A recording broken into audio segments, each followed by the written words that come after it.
Sadhguru, nowadays we see a lot of young people are in relationships. So, a public display of affection, PDA, is quite common and popular among the young generation. And it's very normal for all of us to, hug our friends or kiss our partners openly in front of others. But if we say our previous generation, they consider PDA as something vulgar. So it's very strange that how love offends someone. So my question is that whose outlook do you support? Is it the young generation or your own generation?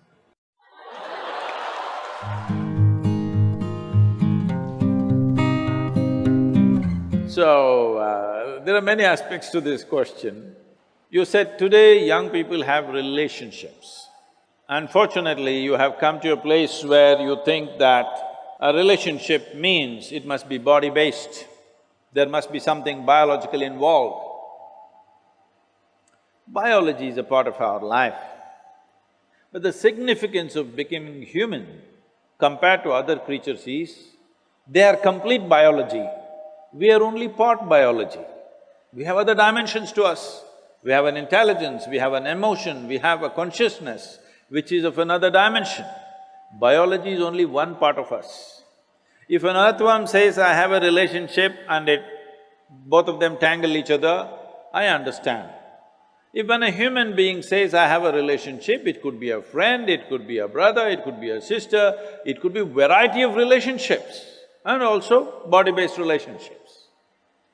So this thing about using the word relationship only with biological stuff is essentially because somewhere unknowingly, maybe because of internet, you gotten enslaved to America. It all started in United States. Relationship means it has to be opposite sex or something sexual. Why can't you hold relationships of other kind? Hello? Are we not capable, I'm asking? Can't we have very intimate, profound relationships with people without fondling their bodies, I'm asking? Possible or no? Yes. Biology is not the most prominent aspect of being human. It is there. It's not something that you can, put it under the carpet. It is very much there, but it is not the dominant aspect of being human. With other creatures it is so, with a human being, the most significant aspect of who we are is our intelligence, our emotion, our consciousness. These are big things. Body is just one part of it. I am not saying you must ignore the body is there. Now when you say young people, you're talking about those people whose intelligence has been hijacked by hormones.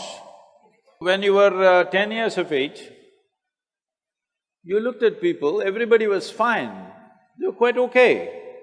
You became 14, 15, you looked at them, every little bump on their body suddenly became a world by itself. Yes or no? You have to wait for some more time. When the hormonal thing goes down, then you look at people, again they're all looking normal. So, it's not a question of right and wrong, it's not a question of morality, it is just a question of priority. What kind of priority do you want to give to your own bodily compulsions? In Delhi, just now when I was coming to your college, somebody in a main street was standing there and urinating. When he feels like it, he does it. What's the problem? Hello? Any problem? No problem, because when you feel like it, you do whatever you want and you think it's your right. He also thinks it is right. When he feels like it, he urinates on the street. What's wrong? Dogs are doing it, donkeys are doing it, cattle are doing it, everybody's doing it. Be natural. This is the philosophy you're talking about. I'm saying there is a certain sanctity to relationships, especially body-based relationships. If you don't maintain that sanctity, it'll become, after some time, vulgarity, definitely. So somebody is seeing it before you. that if you go like this tomorrow, it'll lead to something else. This does not mean being a moral prude, no.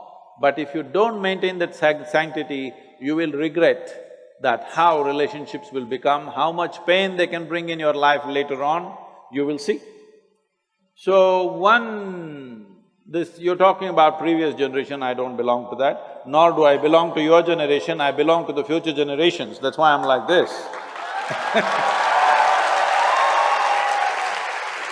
The previous generation that you're talking about was a generation which came just post-independence.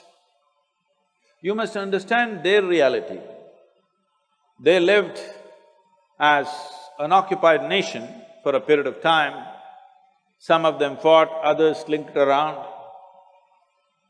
Whichever way, their ideas of morality essentially was of their masters.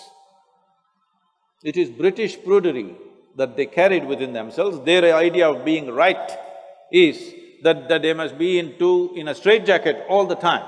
You don't have to go by that, nor do you have to do something stupid in reaction to that. You must conduct your life sensibly. You must conduct your life in such a way that this will work for you for your entire life in some sense. You do something wacky today and there may be a payment tomorrow. So why don't you think it through? What is the best thing to do? How much of what to do? Isn't it? How much of what should I do? How much of body? How much of intelligence? How much of emotion? How much of consciousness? In your life you must decide which should dominate your life. Accordingly you conduct it, it's fine. Somebody doesn't like it, they need not see it.